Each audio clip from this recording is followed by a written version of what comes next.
אבל מה... גם כולם עם מגני גב, עם אקדחים. יש שם קרב כנראה. יכול להיות. מתרגלים קרב. מתרגלים קרב. הרכבה בפני קרב. בשטח בנוי.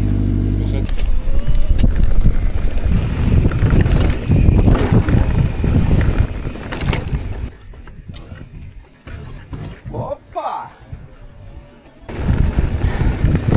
עזים.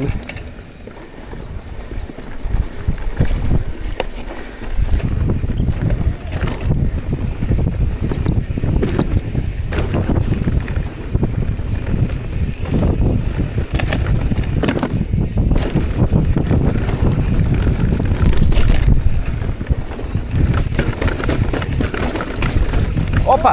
אוי אוי אוי אוי אוי אוי אוי אוי. רגע, יש חומר, יש חומר. יש חומר. הנה זה, הנה זה, למטה. לא, לא, לא, זה חור, זה חור.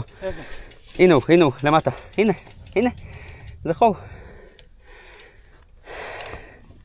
תחזיק, אל תפיל. מחזיק, אני לא עושה כלום. אל תפיל עליי. אני רק מחזיק. הכל מוקלט, הצעקות שלך מוקלטות. אוי באבוי. הזדמנות לנקות את המשאבה שלי.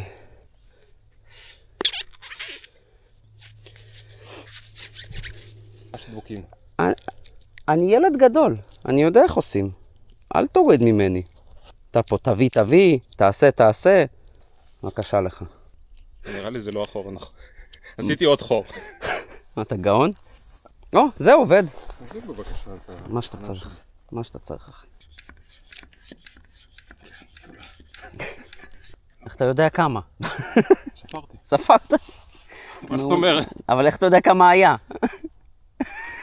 מה זה ספרת? אם התחלת מ-39, מה ספרת? אני ספרתי 1, 2, 3. 40 PSI חשבתי. מה, אתה גזור? איך אני אספור 40 PSI? זה בדיוק מה שאני לא מבין. מזל שהקלטנו את כל האינטראקציה, אחי. יופי. טוב, תפתח את ערכת קפה. זה, תשמע, טולס שכאילו באים עם קסדה נגיד, יש לך פה מולטי טול, אתה מוציא כמה.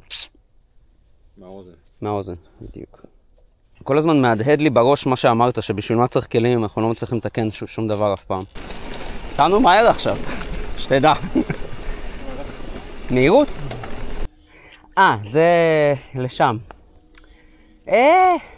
בסדר, מה יש שם? מעניין? זה מאוד מדורדר וסילי בסוף. היינו? כן. נחת? כן. קדימה.